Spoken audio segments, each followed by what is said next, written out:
although with postnatal depression, I did get to the suicidal part, which is obviously the worst part of, the symptoms. But some people aren't here to have got through it, to be sitting on a podcast and talking about it. Do you know what I mean? Some people have really died due to postnatal depression and the hormonal imbalance, and really feeling like they are never going to get through it. And it's like, for me, it was just, I don't know. For me, it was like, I'm so glad that it didn't work, when I ran into the road and that van managed to stop. Like, I'm so glad that, even though I had this urge to just take all the medication that I was given to help me with my mental health, that I didn't do it. I'm so glad that, me trying to wrap the wire around my neck, like from the blinds, I'm so glad it didn't work.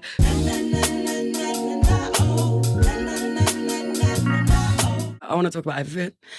She wants to talk about everything. I want to talk about everything, man. I'm comfortable. That's amazing. So we're here today with Miss Joellah Olivia. Yes. Hello. No, this has been a long time in the making. We've talked about doing this for forever. A long time. A very long time. Like, yeah. I just tried to think. I just tried to think when we first ever spoke and when we first spoke about it.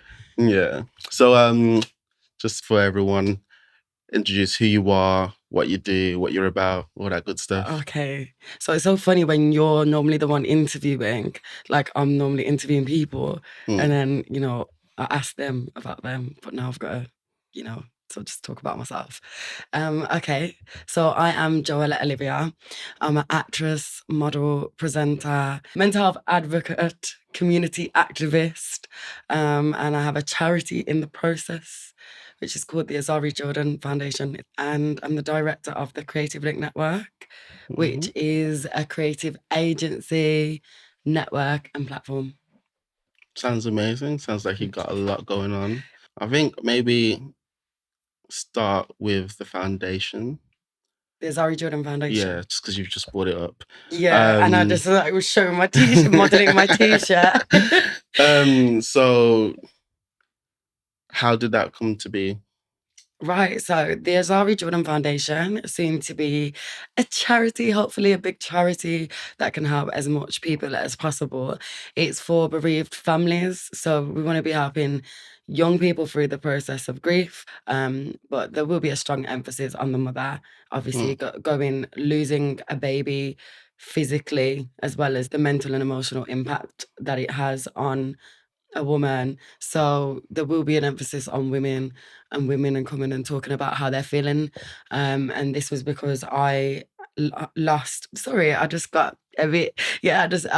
my baby girl, and her name was Azarie Jordan. So it's because I see her as my angel baby watching over me. So this was 2 years ago now, 21st of February 2021, so 2-1-02-21, so it's like 2 months. And I lost Azarie, and I did another video about that, which people can check out my YouTube channel for, Joellah Olivia. And that hour-long video explains how I was feeling straight after it happened. Well, a few weeks after, because I also had 2 brain surgeries as well after losing Azarie. So straight after losing Azarie, who the foundation is in loving memory of, I also had 2 brain surgeries, but we might want to get to that after. Yeah. So basically, I just sort of went from one hospital to another, so I don't really feel like I had that much time to process. However, what the hospital did say is that, I would be fully supported during this process in burying my baby. I lost her at halfway through my pregnancy. So I was told that I was going to get all this support, like whatever support I felt like I needed, to then be told that, we don't give you support straight away because you need time. So it's a bit of a conflict when it comes to mental health. Being such a strong mental health advocate, I take it very seriously. Like when it comes to myself or anybody else, like of, how you should be supported. Like it should be all about the service user. It should be all about the person who needs and wants it. Like nobody should ever tell you that you're not ready for support if you're reaching out to it, which I found really, really strange. Yeah. However, grief is sort of different to the kind of mental health support that I've had in the past. So I have had a lot of mental health support. I've always reached out for it. I've never declined it. I've always accepted when I've been unwell mentally. So being sort of like known to the mental health system, and having that support in place, it was just kind of like, a lot of the time I would feel that if I have like a physical illness or if there's something going on, they'll be like, oh, it's just your anxiety. So at this point, when I was pregnant and I couldn't eat, I couldn't hold anything down, I just kept vomiting and feeling really unwell. When I was told to go to hospital by my midwife, I was going with that worry and concern about my baby. And I made that very clear because I'd also found out about pressure and swelling on my brain around the same time as finding out that I was pregnant. So I didn't want them to mix things up because I already had a specialist that was going to be looking into my brain, the issues with my head, which I always knew was there. Mm. I always knew I had some kind of issue, but we didn't find out till 2021.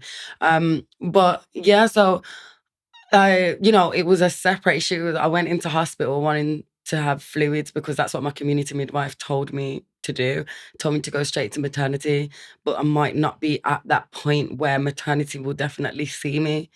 So I went straight to maternity, but I was in a lot of pain, and I was really unwell. So then when I went to maternity, they sent me back down to A&E. And I do feel like there was neglect, and I do feel like I didn't feel important. I didn't feel like considered in the way that I should as a pregnant woman. So I begged for a scan just to check that my baby was okay. And a lot of women beg for scans to see if their baby's okay, which I understand it's not easy to just give scans before the 2 times that you're giving them throughout the 9-month period. However, if you are high risk, which I was, if you do have a whole load of other problems, which I do, then I feel like they should, take that into consideration and understand the fact that as a woman, we know ourselves. Do you know what I mean? Like, Mm. and because I had been pregnant before, I knew that it wasn't right. Do you know what I mean? Like, for a few days, I've been struggling. I can't eat. So how is that affecting my seed, my baby? And they refused to give me one. And even in their response to my complaint, it was just like, we did not see the need for an immediate review.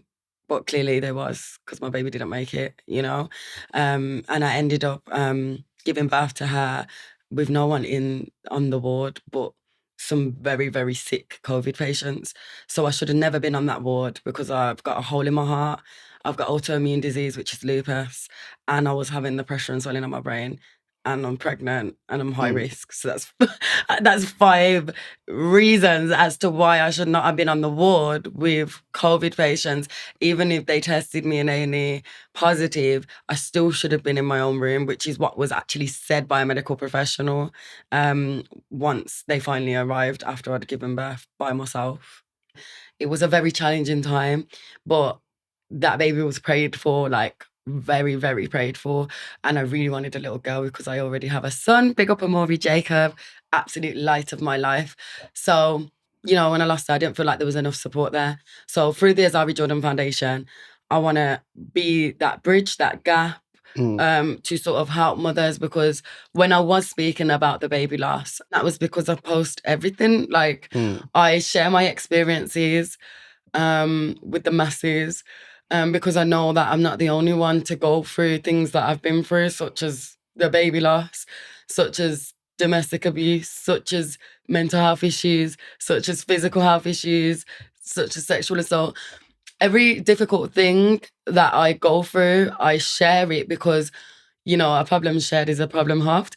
And I know that there are so many women who have been through the things that I've been through. Mm. And my way of looking at it and growing through it is that this will help somebody. Like, me still being here to tell this tale, or me still following my dreams and my goals and my aspirations and being so ambitious and smiley, it's going to help somebody. I know it is, because my slogan is turning pain into purpose. Now, I hear a lot of slogans turning pain into power, and that's important because it does. Our story gives us so much power. And through every experience, we are someone new. Like, there is something beautiful that comes out of it. So Azarie Jordan Foundation to me is that beautiful purpose that has come out of that immense pain. So we're gonna go into the purpose, turning pain You into can't purpose. say it. Yeah, I'm just like too many P's. But yeah, I want to touch on that more later on. But firstly, sorry for your loss, and also like I really see the need for what you're doing, because my partner had an ectopic pregnancy last year, and So sorry to it's hear that. like the support available like the aftercare is just non-existent. It's So non-existent, like I yeah. always say, the NHS is great at keeping you alive, but anything after that's just like, okay, you're on your own. So, yeah, it's so difficult. And I just wanted to ask you, like, for you as a man with your partner going through that, I feel like I want to the reason why I said for bereaved families, you know, that's whether it was a single mom or whether it was a mom with a partner or a husband, because I do feel like it's a lot for you as men to take on, because we're going through it physically. But I feel like the same, though, when you weigh up the emotional, mental, and physical, I feel like because you as men didn't have that physical aspect, I feel like it may level out with your mental and emotional. I don't know how you feel about that.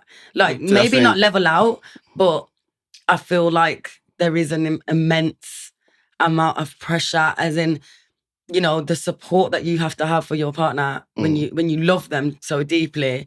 You know, it can either go left or right, you know, in terms of whether you're going to stick together and really support each other through it, or whether it can break you apart. And unfortunately with me, that's what happened. But that may have happened anyway. But I just feel like, you know, that period is so difficult. You know what I mean? It's make or break. Would you agree? I don't know. I mean, I can only talk about my personal story. I don't know Of how course. other people might experience it or go through it, but for me, I think as men, we can never truly understand what it is to have a living being growing inside. Yeah. And that whole process, the physical side, we can't even begin to comprehend, right? But that, I respect that. I respect that you said that, you know, because there are some men who are just like, you know, even with period pains, I know it's just small, like, to people, but some of us do get them really bad. Nothing compared to birth, but, you know, the periods, the births, the menopause, all of these things. And some men are just like, wow, you have it every month, so you should be used to it, and you're supposed to do it. And yeah, Eve ate the apple, or, you know, whatever. ultimately, So, you can't comprehend what someone's going through unless, like, truly, unless you, whether it's physically or emotionally, unless you've been there. yeah. So yeah, from that side, yeah, as a man, I can't imagine how it is to go through that physical turmoil and then the kind of emotional ramifications after that. Like, It's all entwined together. It yeah. is horrific. So like for me, obviously it hurt, you Mm-hmm. know, and but I think for me, my role was just to be a supportive partner. Like, I, And well done I, to you. I don't know if that's right or wrong, or because you could say you need to grieve for yourself as well. But I guess, like, that was the important part at yeah. that time for me. I think for me, what I would say, you know, as somebody who, like, as the founder of this charity, the Azarie Jordan Foundation, which is going to help people, I would say, like, being a supportive partner is just going to be so natural, although you need to grieve as well. But I feel like if you love each other and you're together, it's naturally a process that you're going to go through together as well, because empathetically, you're going to be, Yeah. you know, feeling her and she's going to be feeling you. And together, this is an experience, you know. So Yeah, for real. So like, yeah, definitely things like your foundation are definitely needed. But I want to move on because you've talked about the light of your life as you described him. yes, and my, So you obviously you had a child already, yeah. but I understand that from a mental health perspective, it wasn't easy right away. So can you talk about kind of how it was going through that early stages of postnatal and how you came through that? Yes. So you've done your research, haven't you? I've got quotes. I can quote you right now. Oh, Honestly, you can I got a quote list of me. quotes. Oh wow, he gonna quote me. I survived because the fire inside me shined brighter than the fire around me. Oh wow, oh Quotes. wow, you got quotes, you got quotes. But no, You know, sorry. something that, writing to me was so important during having postnatal depression. Postnatal depression is so misunderstood. It's unreal. It really is misunderstood because some people think of postnatal depression and they think that you want to kill your baby. And it's not always that. You know, that there's levels, and I never wanted to kill my son, first of all. I just want to put that out there. I never wanted to kill my son. Like, the thing with postnatal depression is, that is the extreme case of postnatal. But then there's the part of postnatal where you want to connect. You wanna feel like normal. Do you know what I mean? And then there's the part of postnatal where you don't want to feel normal. You don't want to be a mom. You don't want to do it. So there's like so many different levels and different scales of postnatal depression. And I've always been this bubbly, out there character. Like from a young child, I started singing. The first song I ever sang was Nelly Furtado, "I'm Like a Bird." I'm like a bird. You know it. Yeah. Do you know? Okay.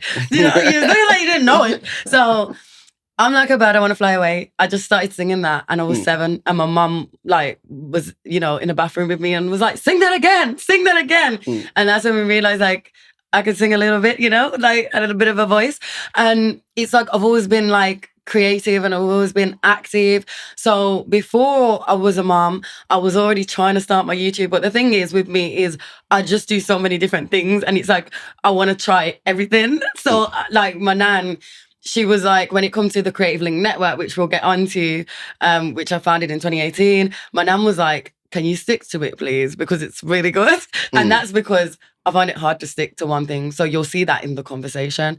But, before I was a mom, I was doing modeling. I was just, breaking into my modeling career, really. I had been picked to be a brand model, big up Cila Rouge. That was like really bougie. I don't know how to call it. I can't think of the word. Like, like bourgeois. Is that a word? No.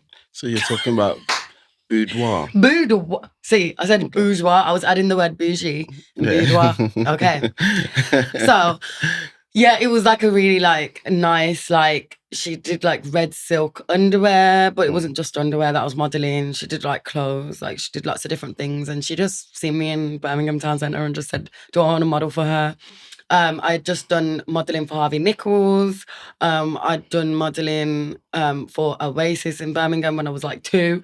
So I've just been like modelling for a long time. I just love drama. From year 7, I realised that like drama is my subject and I was going to go all the way with it, which I did right up until uni. I did Performing Arts National Diploma.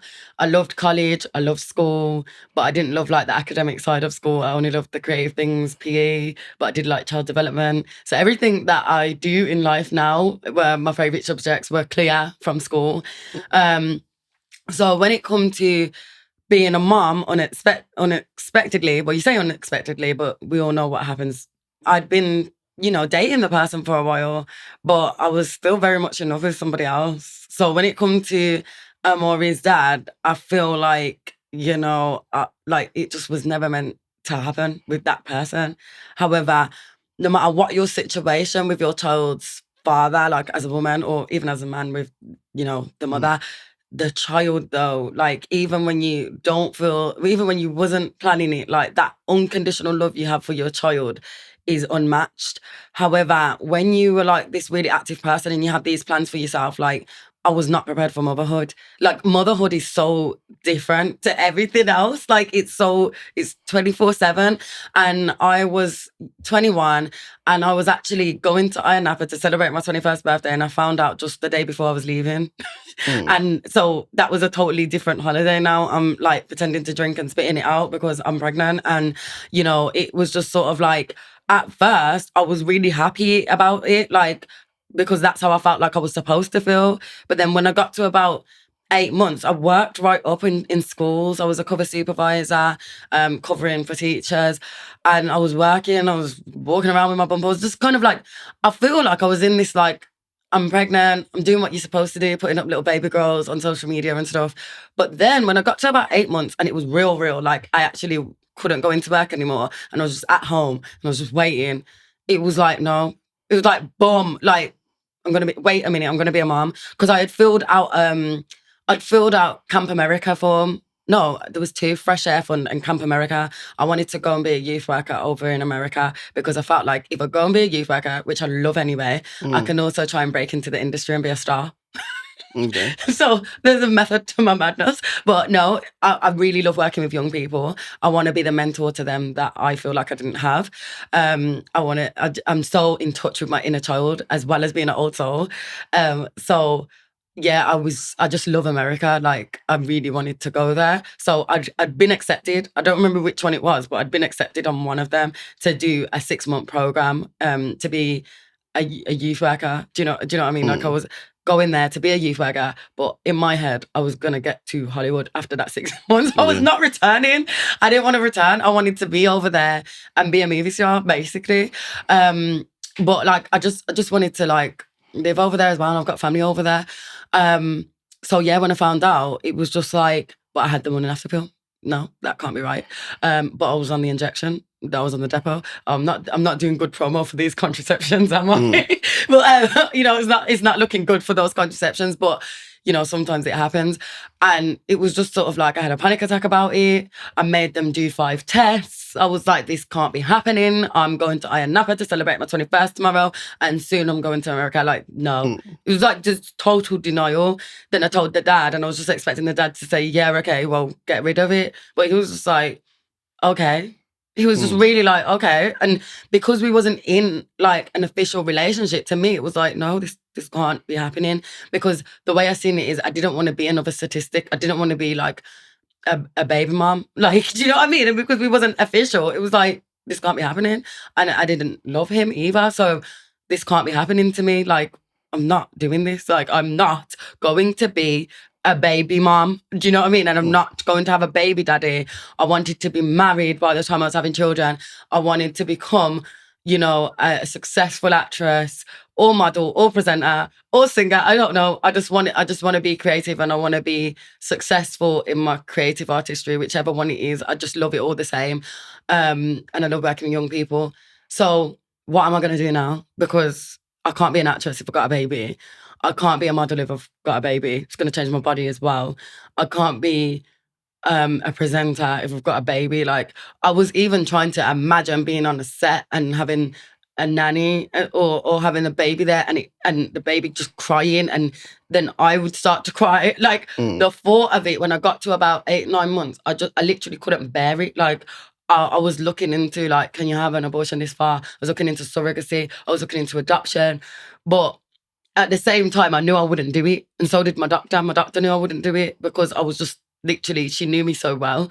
Due to my mental health, we had such a rapport because I was often going when I was feeling depressed or when I was feeling anxious. I got diagnosed when I was 18.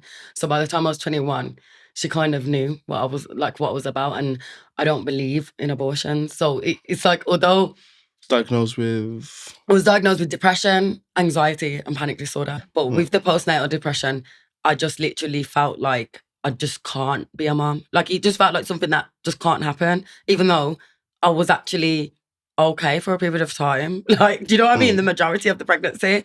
But then when I realised that the father wasn't going to be around, which the agreement was, okay, like, because even though I say I looked into all these other options, I was never going to do them. I don't believe in abortion. So each to their own, but it's life. Like, you knew what you were doing, like, just in some circumstances maybe, but that's a whole different discussion. For me, it was just never going to happen. I'm having a baby, but I can't believe I'm having a baby. Do you know what I mean?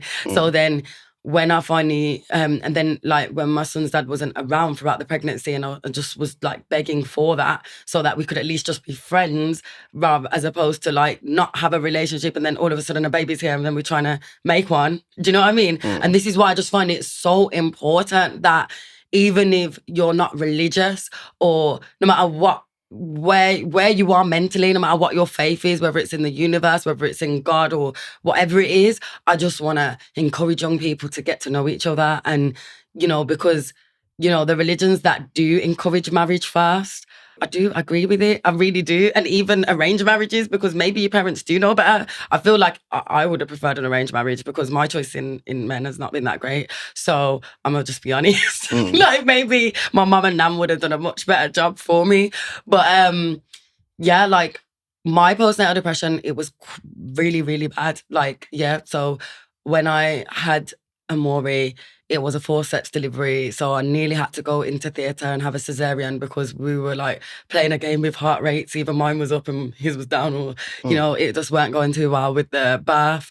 I had to have an epidural because I was high risk. And then I've got a hole in my heart. So, due to my conditions, the pregnancy was very high risk. But the father was there. So big up Amori's dad, because I didn't go through that alone. Like my mum and nan were there all the way, and then the father was there as well. And it's just like when I had Azarie, it was just like going from all of this modeling, this fashion runways, and thinking about my life in America and where I was going and what I was doing.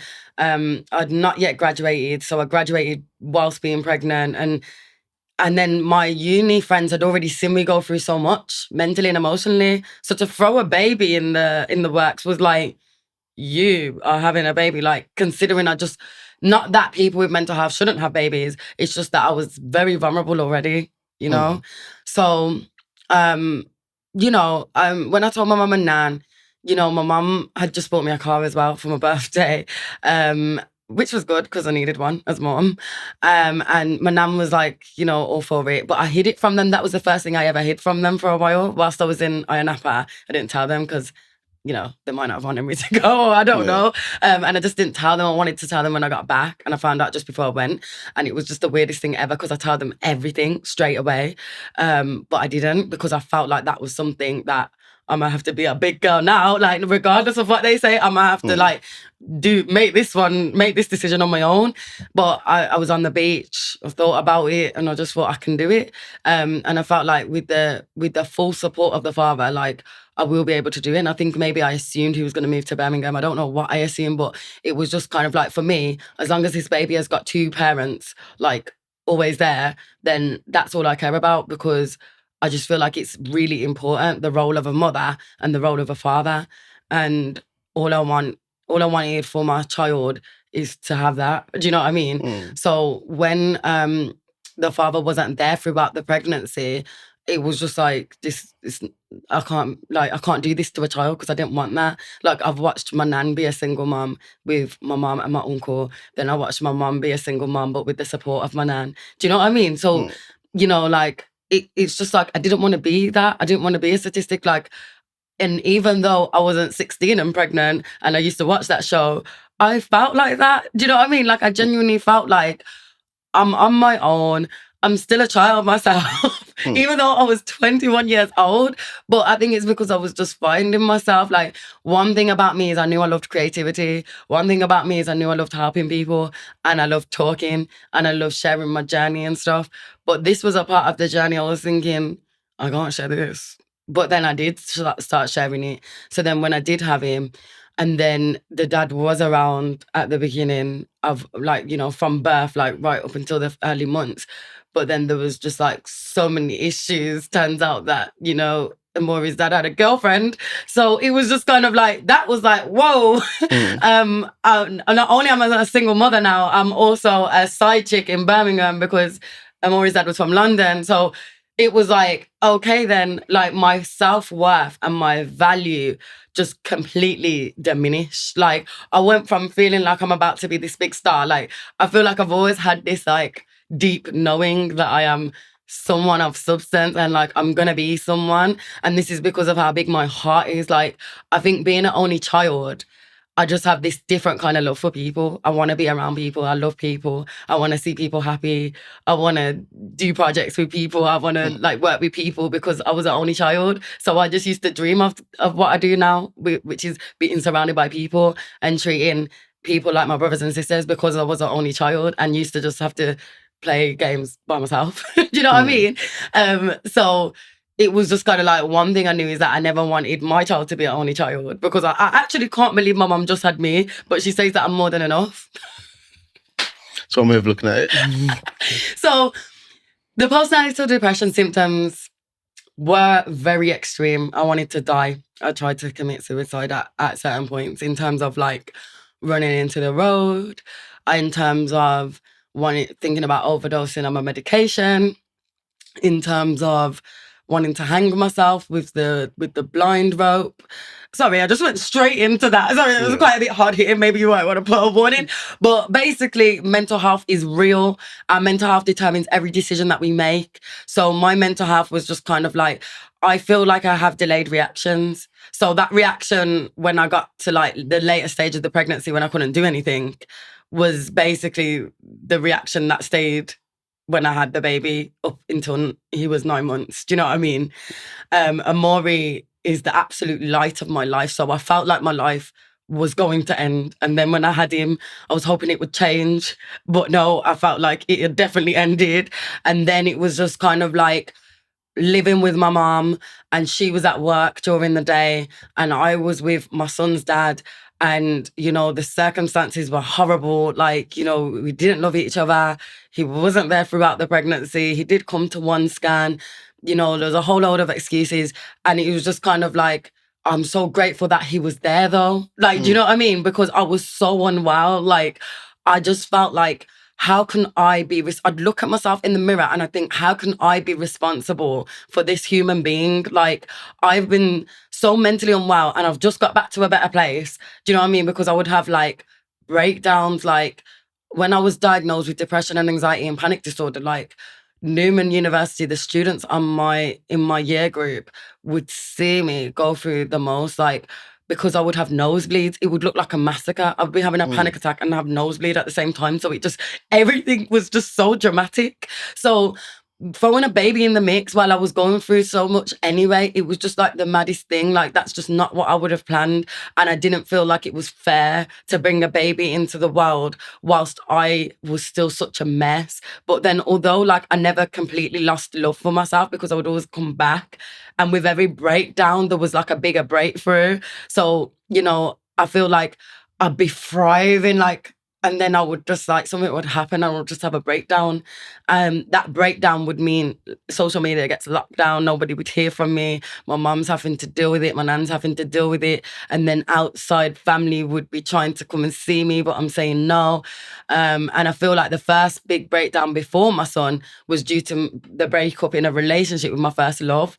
So, you know, then sort of like starting to see my son's dad as like a distraction, because that really hit me, because like that guy was everything to me. And I love love. Like I love love. Do you know what I mean? Like I was so in love with my first love. Like, I think it was like, you know, when we broke up, it was like, I feel like my heart like chipped away. Like even years and years after, it was like, I still don't think I've ever been in love how I was in love then, like with my first love.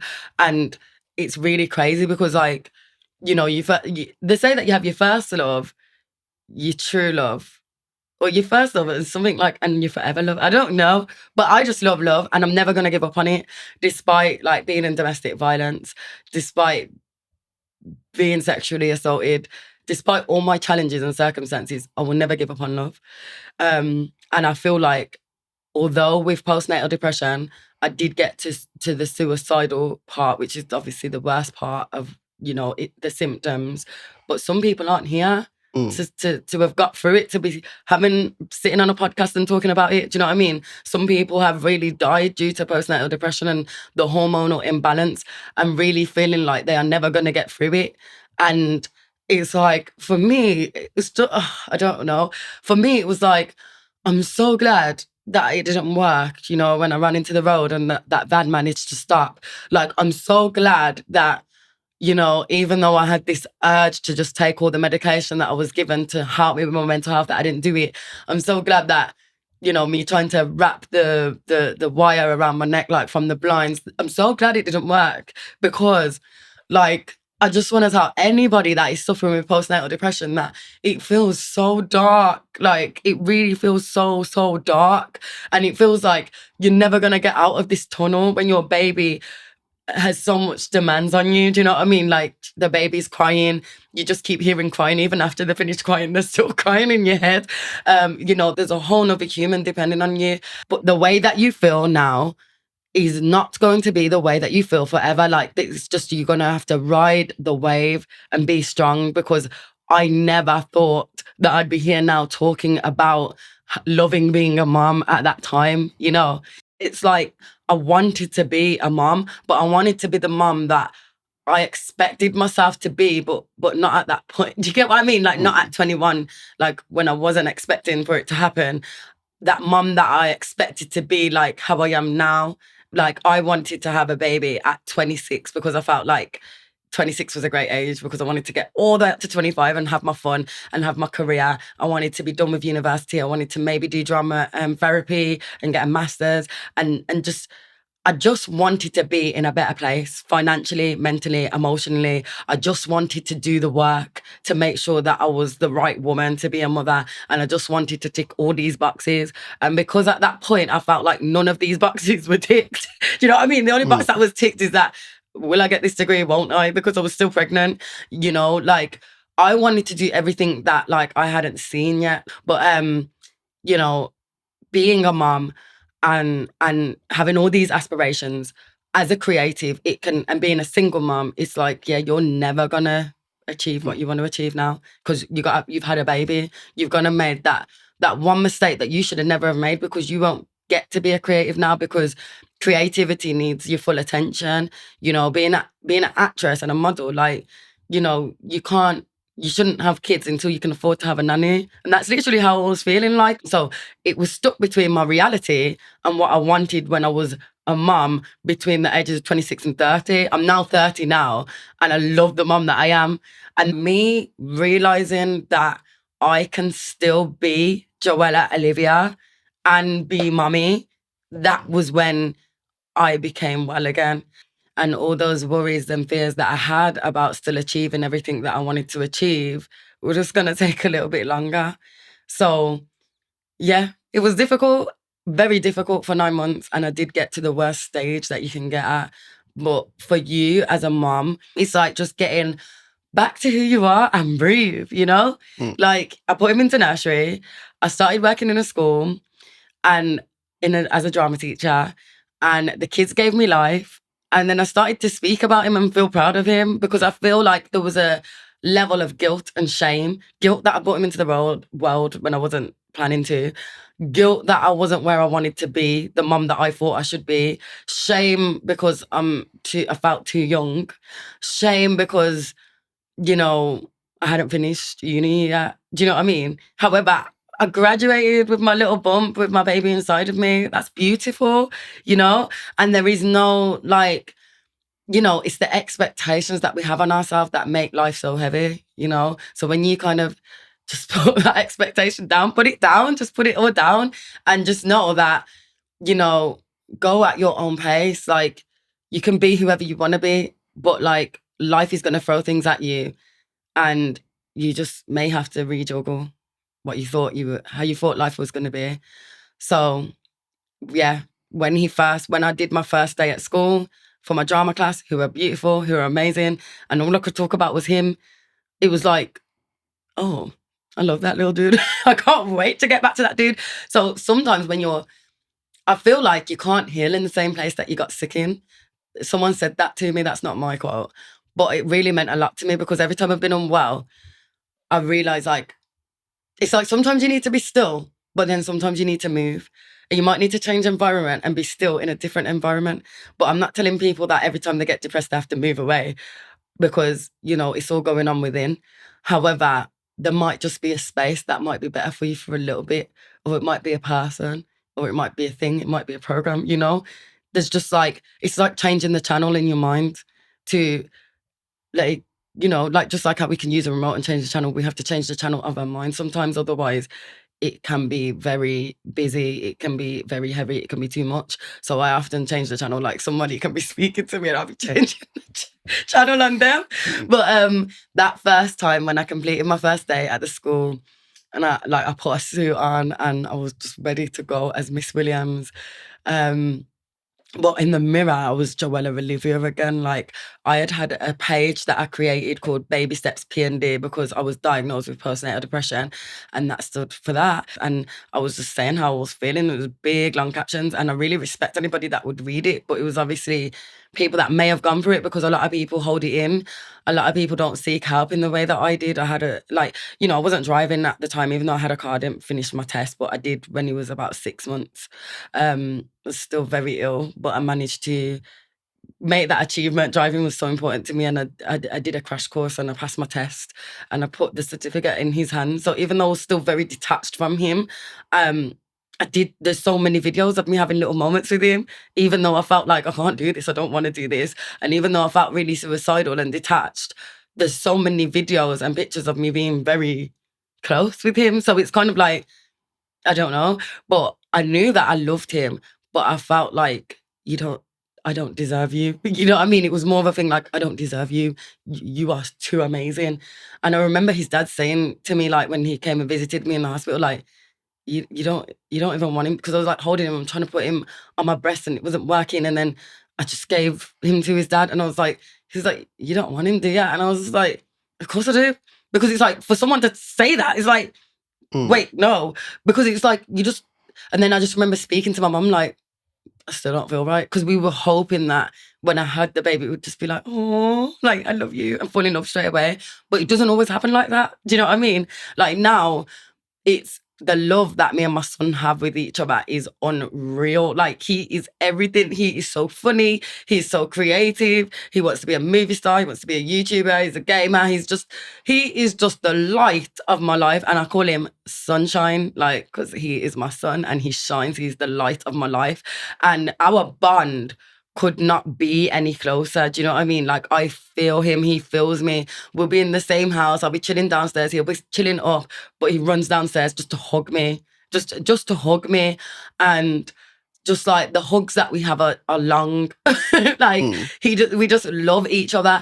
But that process of like trying to get the help and support and feeling suicidal and then going through family court and going through all of these things, it was just kind of like, I knew that I knew that he was gonna be what he is to me now. But I just needed to get used to the fact that I could still be who I am, who I want to be, and be a mom. It's not two separate entities. Like, it's one, but then at the same time, there's just like, so much work to do when you have postnatal depression. It was just a bit more extra work. So that first day that I went to school and had the amazing kids and did the drama teaching allowed me to remember who I am. Like, I am able. Do you know what I mean? I've got this skill. And then I went to the nursery and I picked him up and he called to me. And I was like, oh my God. And I was just like crying. I was like, oh my God. And then that was like the break of the whole postnatal depression, like for 9 months. Like, it was just, because it was like 9 months when I was pregnant. It was so it was the last couple of months when I was pregnant. So you may as well say it was a year and a bit that I was, totally suicidal and depressed and just not with it. And then, once I broke that and he called to me, and then that was when the love it was like, whoa, this is, that little baby is mine. Like, he just called, that is my baby. That's my baby. Because there's loads of babies, but my baby felt like the best baby. And I just picked him up and I was just like, wow. And it was like I'd just become a mom at that moment. So it's kind of like it numbs you, because I was just like, wow. And then nothing else mattered anymore. Nothing else mattered but this baby. And all I wanted to do then was just make everything right, because, you have to take responsibility. I was very unwell. So, of course, that's very hard to deal with, regardless of, anything else. So, it was just like I just wanted to make things right then. I didn't care about anything else. And there was just so much going on. And then I picked him up and I was just so happy. Then I got back into modelling because, you know, I've got my supportive nan who was always there anyway. My mum was always there anyway. So how big it seemed of like, oh, I can't do this. Like that feeling, if you ever feel like you're going to fall down the stairs, it was like, you know, that like a mini heart attack. But then it was just kind of like, all of a sudden when you breathe and you realise, oh, actually, I can still do stuff. Like he's going to get older. And now, you know, he is still the same now. I still get that same level of support. But you know, people were more worried before, but now, you know, sometimes people still worry, but not as much. And, you know, the bond that my son has with my mum and my nan will always remain the same because they were very much involved and they still are. So, yeah, now, you know, I continue teaching. You know, I had a 9 to 5 to try and start to get me well again because that school job ended, unfortunately. It was just like a cover for a teacher, and then that ended.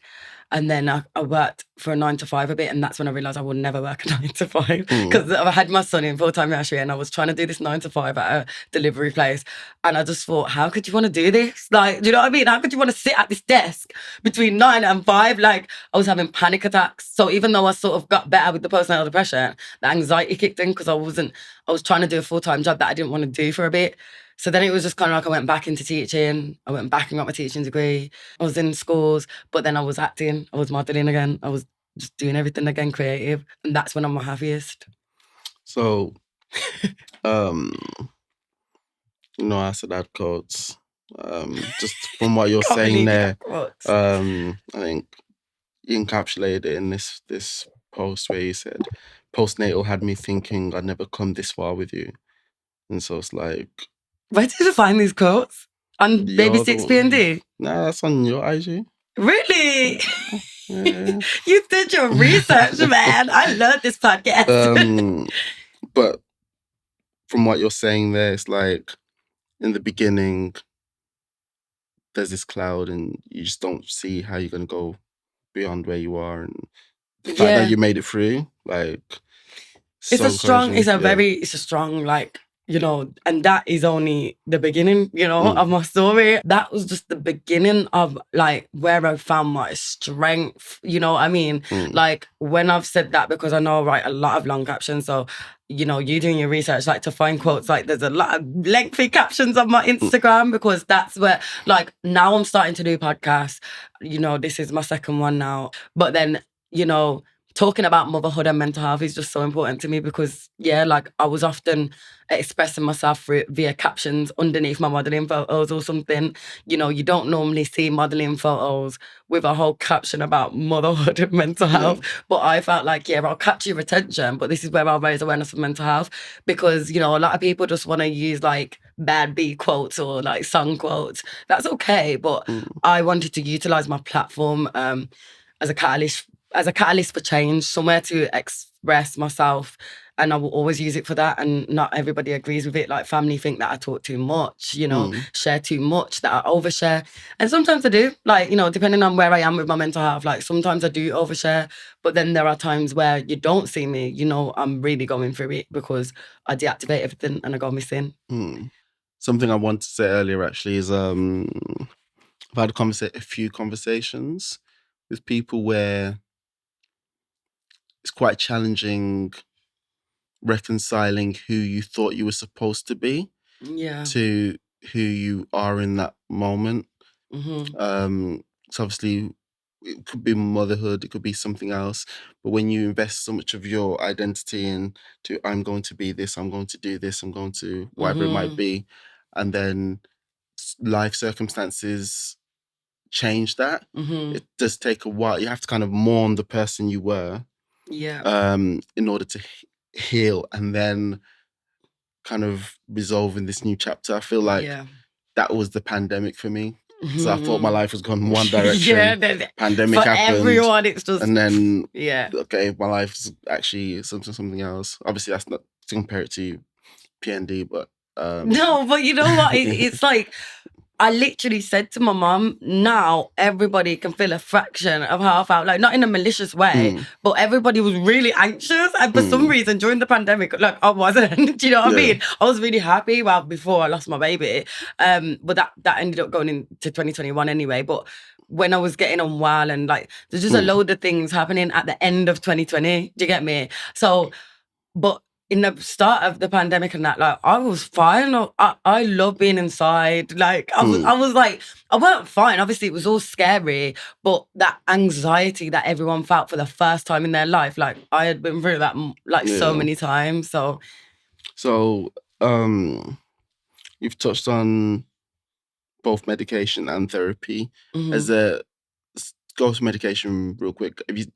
Was there any medication that you thought was helpful with anxiety, depression, or anything like that, or has it all been ineffective from your point of view? Well, I will say that it has been 9 months since I've been off medication completely. Like 9 months off medication, because like since I've had my son, like I've always been on and off. And when I say completely, it's like a straight 9 months. Could be a bit longer. You know what? I'm not good with dates, and I really should journal and write these like things down because it's such a big achievement. Like I remember when it's 6 months and I announced it. But all the medications, like there was just so many that they put me on. I don't feel like they really work that well. However, if you do try medications, like it's not a quick fix, you know. Medication, you have to stay on for a while. So one thing I realized is I was very impatient with medication because it takes a while to kick in, you know.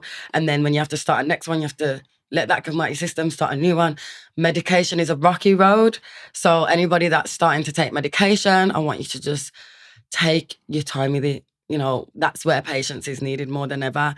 But fluoxetine was a medication that I felt was the best one for me in my most recent breakdown after the loss of my daughter. That helped give me energy. You know, fluoxetine was really good for me. I know it was, because because a lot of people think that medication is a placebo. It's just because you think it's working. But I just know that fluoxetine helped me. So, because that's a whole political thing. Do you know what I mean? Like, sometimes I do feel like, was it a placebo? Like, sometimes I do think it's a placebo myself. Like, I would never go on a podcast and try and define that because I just don't know. Do you know what I mean? Like, I just know that I went on fluoxetine and my energy increased differently and my willingness to want to be active again. And then, slowly I came off it and I've still been okay. Even if it was a placebo, I'm happy for it. You know what I mean? Like, you know, people will have there's just so much mixed views on it.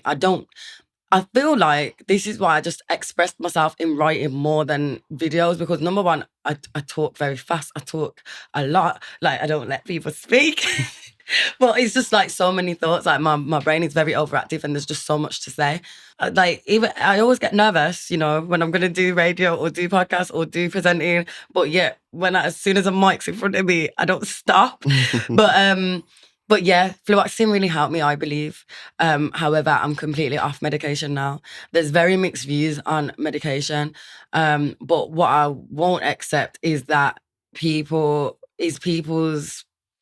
disregard for mental health diagnosis. Like, that's what I won't accept, because, you know, I do feel like these professionals have trained for as much years as they need to kind of see these different symptoms in different groups of people.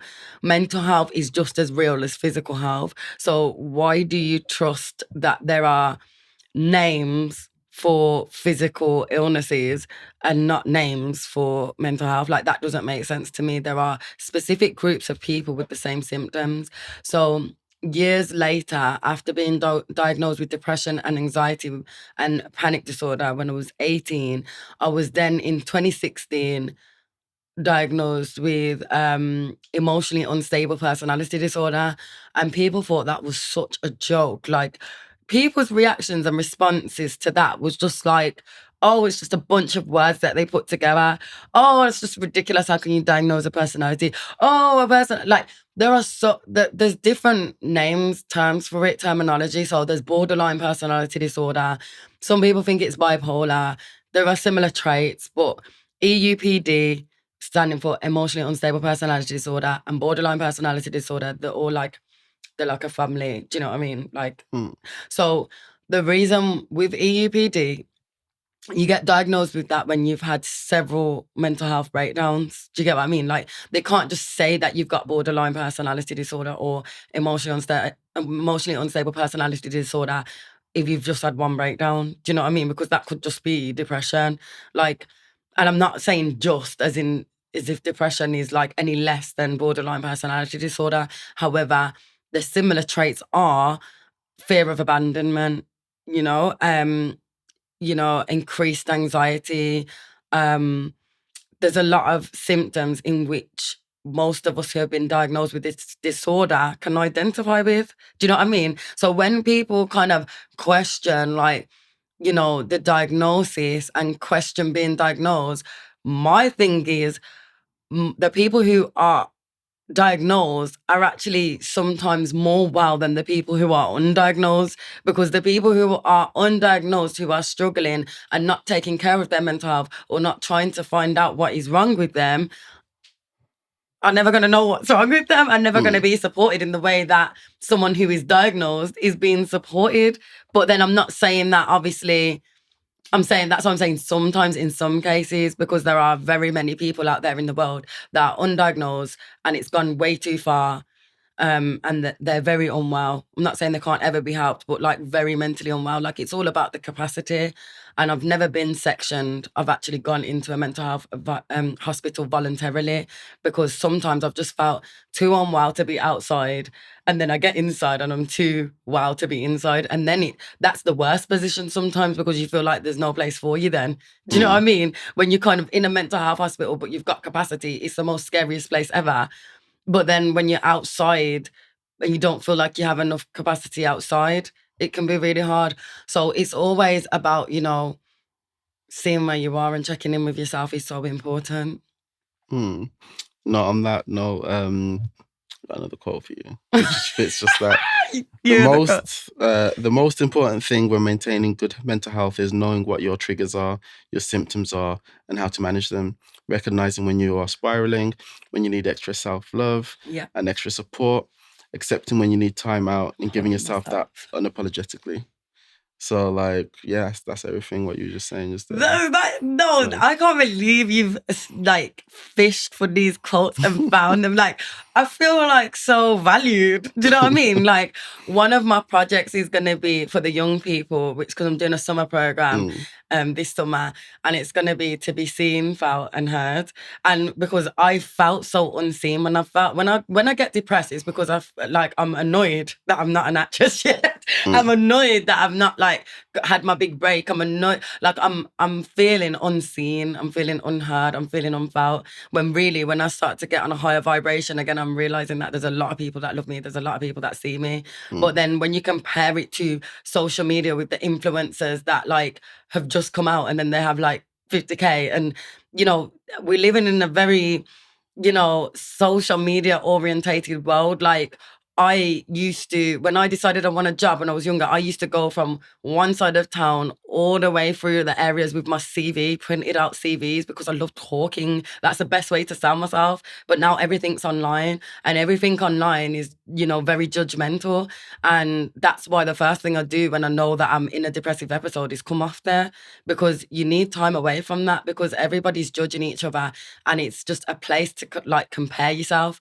Whereas I always say I'm not a pre-er, I'm a poster. So I post, I don't pre. I'm a so pre-er, we 100%. See, so you're one of the pre-ers, and a lot of the time people, yeah, a lot of the time people condemn me for sharing so much, and you're all about social media. But the people who are posting less can sometimes be more on social media or invested in social media than someone like me who comes across like social media is my life.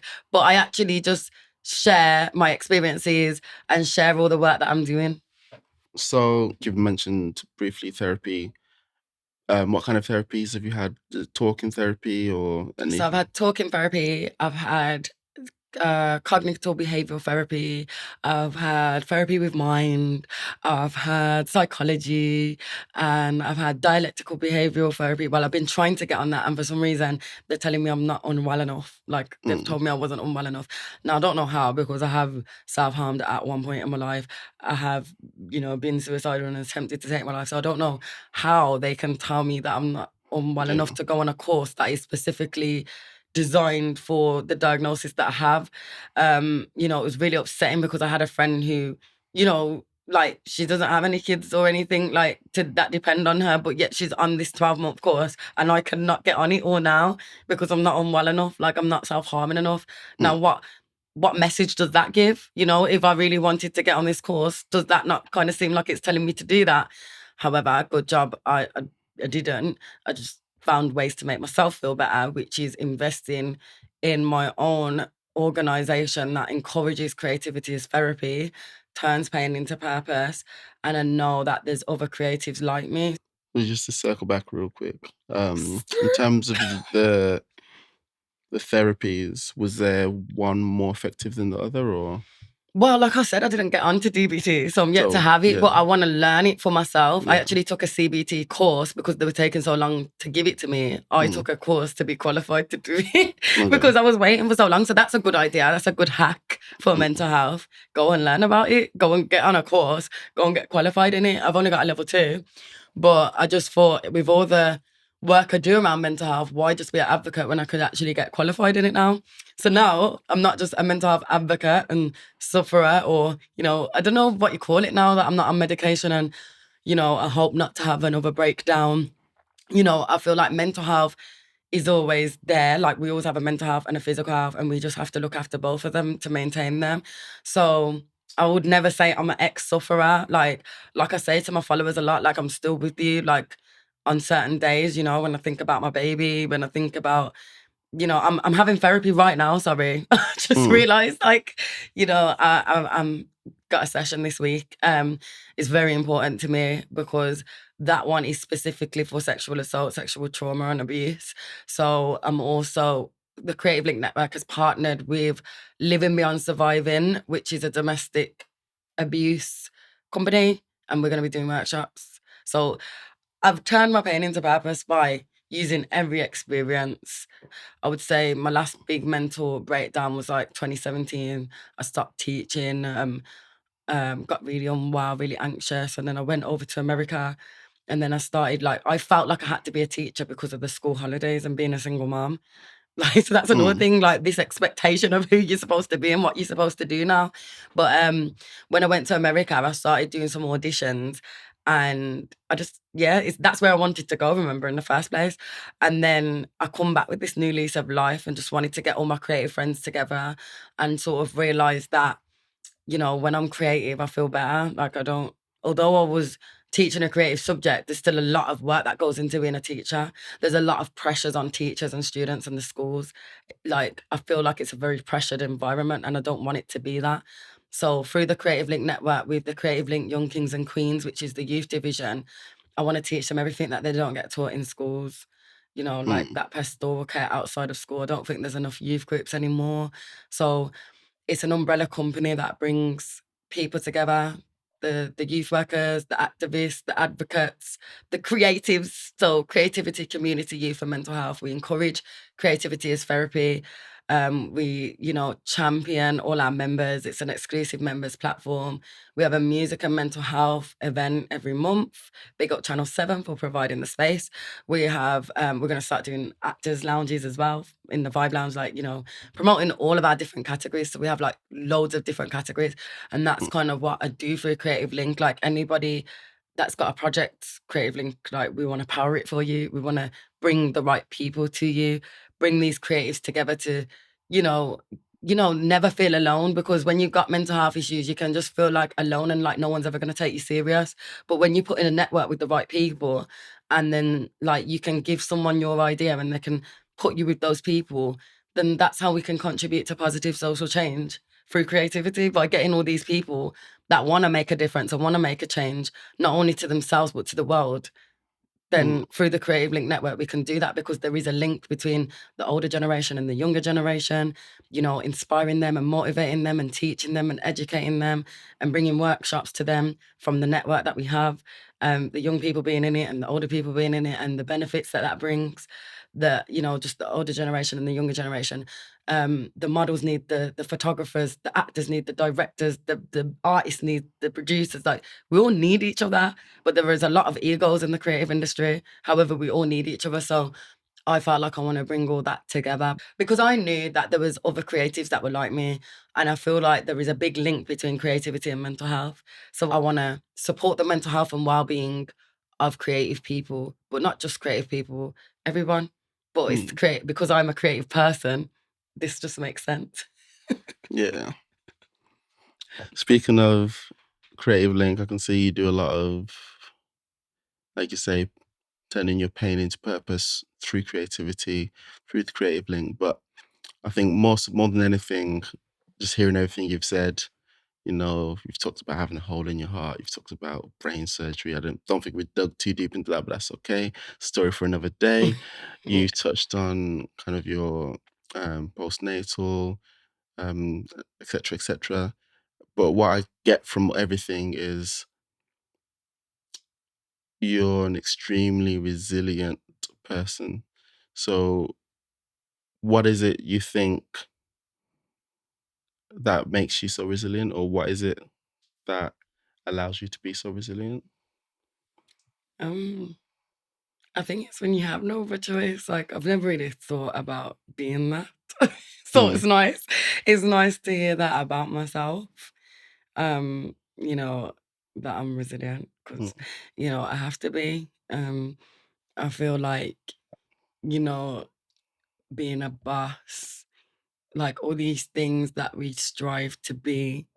Like, I never wanted to be a boss. I never wanted to be like, I find it mm, really hard to delegate. Like, so all of this, you know, people have said to me, like, you're a boss and all of this stuff. And I'm like, or like when people tell me that I inspire them, I'm just like, oh, thanks. Like, really, because there's this like, I don't know, like sometimes I feel like I'm watching myself. Like, if I make a reel on Instagram about my day, I'm like, oh, I just did that. Do you know what I mean? And like, I love memories. I love taking pictures and videos because in the end, it's all we have. So, you know, some people are like, you always got your phone out, you're always taking photos and make people uncomfortable because I love the memories. I feel like what makes me so resilient is the fact that I've got a little boy that's depending on me. So no matter what, I will always, always keep on going and I will always keep it moving, like, because when I was having the brain surgeries, it's him that I'm going back to, you know? Like, there was no TV for some reason. So I just was watching the clock and, you know, actually there was a picture of myself outside because I did outside on my ward. What a coincidence. Out of all the QE, it's a massive hospital. The picture of me, of the NHS campaign that I did, no abuse against staff, is in the hospital where I had my brain surgery. So as I turned over, you know, when I woke up out of my brain surgery and got back into my ward, I looked and outside is the picture of me, you know, acting as if I was abused as an NHS member to stop NHS abuse.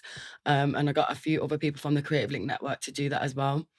And you never know what you're going to get from something, because that wasn't a paid opportunity. And people constantly tag me when they see the big pictures of me all over the hospitals.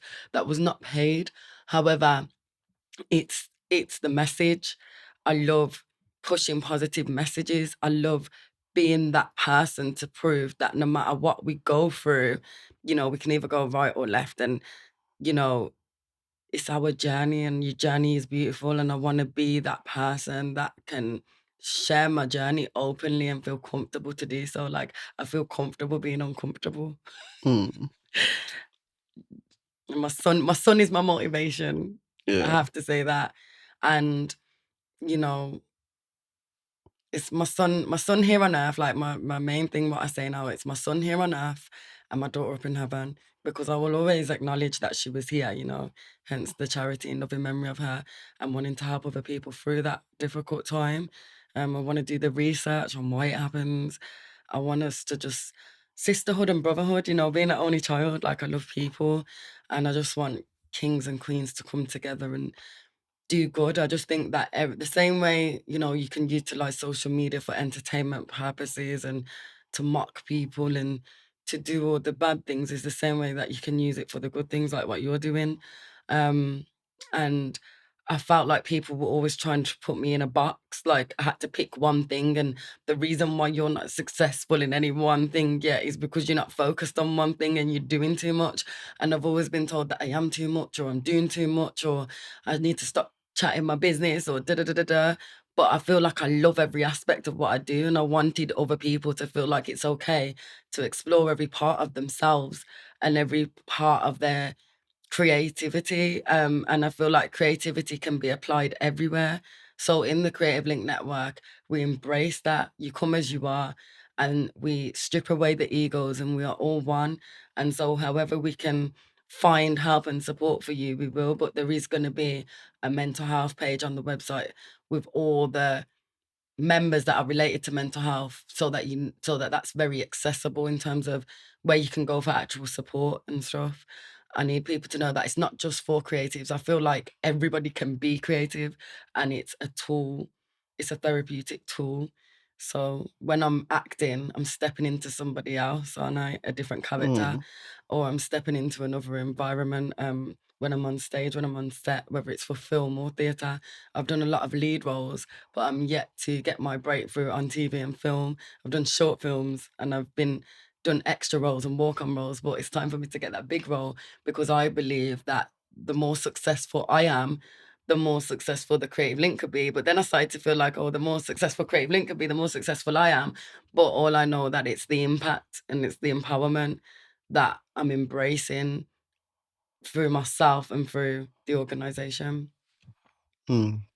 So that thing about resilience, I guess it goes back to that first quote that I quoted when I was like, I got quotes, which Yeah. is I survived because the fight inside me shined brighter than the fire around me.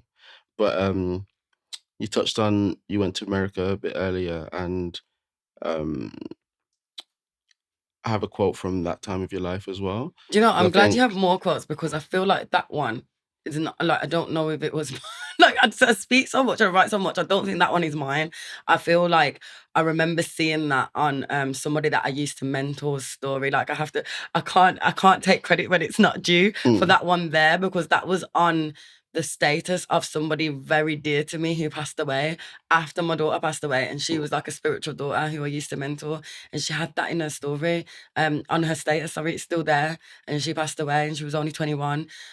So I just want to mention her for that because her name's Priscilla. And Prissy was like really important to me, like really was like, you can do it, mama. Like she was like, you're like mm, another mama to me. So that's how I like to be to the youngers, like either like a mama, a big sister, or I don't know. But she passed away.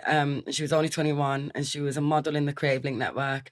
And she's still got me in her Instagram as her manager. And I don't even think I knew I was managing her because this was before I made the Creative Link have an agency element, to start getting money put into it and stuff like that. So we now find jobs for creatives as well as support their well-being and, create projects and have the community and you side of it. So yeah, that quote like was there in her. I remember that very clearly because of the mm. significance that it has. But I so guess whether it's from your mouth or not, I think it the fact that I used it. signifies. Yes. That's what I got there. Yeah, it very much signifies your life. But Yeah. the quote from the time in America, rather than dig into it too deep, but Mhm. um, because earlier on you talked about um the importance of what was it say, hitting pause. What did you say? You're having a Change the conversation, channel. changing channel, yeah. And so like I feel like America was that for you, and you Yeah. said I just needed time and space to develop some clarity and positive perspective on life again. I needed to reconnect with my family and most important myself. I took on too much and just lost my purpose. But the thing I want to hone in on that though is reconnecting with your family. Mhm. Um, why is family like such an important thing for you? I sound quite intelligent in the quotes that you've picked. Like, sometimes I think I'm quite like a little bit slow, but like when I do take my time and write, I actually, sound okay. You are When intelligent. somebody else is saying it, oh, thank you. I wasn't fishing for the compliment, but yeah, like I feel like family. When I was doing my youth program, when I was mentoring, I had my first mentoring role. I was like, "What's the F word?" And kids just want to swear and say the F word that they shouldn't say. But it was family, because wherever I am, I want the family element in it, and creative link. I want it to be, it's a family. It's, that unity. And I think like there are so much single parents out there right now that are feeling very alone. And, I feel like, finding your tribe and finding like your family is so important. And, we're all going through things, and it's all a journey. So even though I mentioned about having challenges with my son's father, like, we both didn't expect to be parents, and we've got to understand that, like, when we don't know each other well enough, and when we're both processing this new situation that's occurring that's so big, it's like, you're gonna have your differences. And, when it comes to co-parenting, that's something I've had to be very resilient in.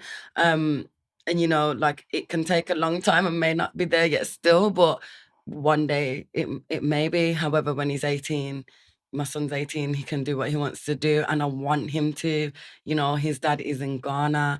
That's a beautiful place. And, although like we have had our challenges, and all I ever wanted was, just to co-parent together, he's had his perspective, I've had my perspective, but I know that at the end of the day, my son is still loved. He is our motivation. So, the fact that Amori is going to be able to go to Ghana, and he's going to have, his choice when he's old enough to make it, to go over there, that's beautiful for him, because it will broaden his horizons. He will see another way of living. So if he decides to go there, I want him to go there, because, the possibilities are endless and the world is so big. I've never understood why anyone would ever want to stay in one place, which is why, like, his dad not living in the same country, like, it's understandable, because, you know, I don't wanna stay in England.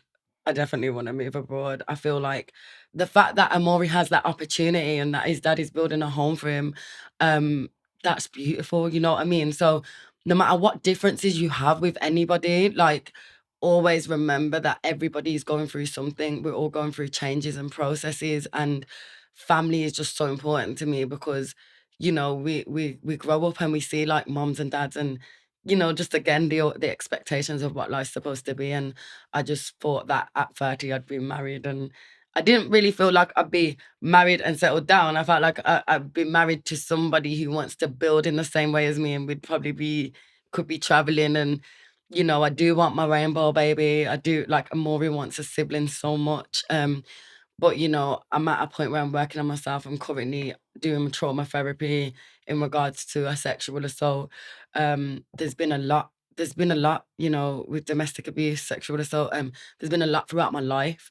So I'm glad that I'm at a point now where things have settled down after so many circumstances which occurred after the loss of my baby. It was a very toxic, toxic relationship. So now me and my son are in a very good position for him to have play therapy, because it impacted him a lot to lose his sibling that he really wanted.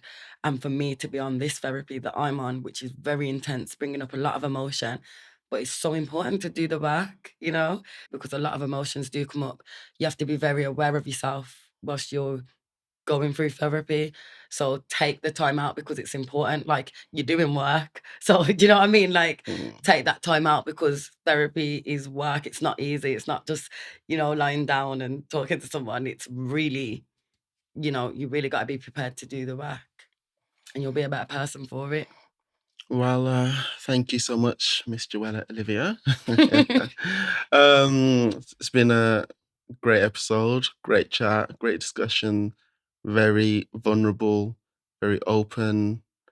You've shared a lot, so we're grateful for that, because obviously, like, you talk about turning pain into purpose. The premise here is um, sort of personal development and empowerment through the art of storytelling. Because I feel like through stories, we can connect with people going through similar things, and that can be Yeah.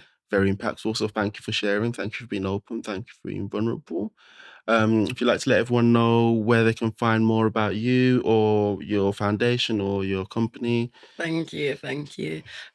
Like, I enjoy being vulnerable, like, honestly. So it's been great to talk to you. I think your podcast is absolutely amazing. I've been wanting to come on here for so long. So thank you for the opportunity. Joellah Olivia is where you'll see motherhood and mental health and everything that I'm doing, like, Birmingham, but I hope to explore the world. Just like I said, Amori being able to go to Ghana, where his dad is, and having a house over there. It's like seeing the world is so important to me. So hopefully one day you'll see me, doing motivational talks, inspirational talks all over the world. You'll see me acting because I've got some great stuff coming up. Don't know if I should share because I've got to close now. But there's some great stuff coming up, some TV work. And yeah, so Joellah Olivia. Yeah. So, And the Creative Link Network is my creative network agency and platform that I've been talking about. We just come as you are. Even if you don't feel that you're creative, we will find the creative in you. The Creative Link Network. We don't have social media for the Azarie Jordan Foundation yet, but everything to do with it will be on the Creative Link Network or Joellah Olivia. YouTube as well, Joellah Olivia and the Creative Link Network. And last but not least, www.thecreativelinknetwork.org. You could also find King Amori. Can I just correct you there? www.thecreate. Oh, yeah, you can. Correct me. www.thecreativelink.org. So it just doesn't have the networking the same way. Like on social media, it's the Creative Link Network on Facebook, on Instagram. But on the website, it's www.thecreativelink.org, just to make it that little bit more simple. All right, brilliant. Well, until next time, I'm sure we'll have other creative escapades, collaborations, etc., etc. And I never said the slogan, which is the power of collaboration, because it's just so important to work together. And on that note, we will catch you next time. I don't know where to look. There.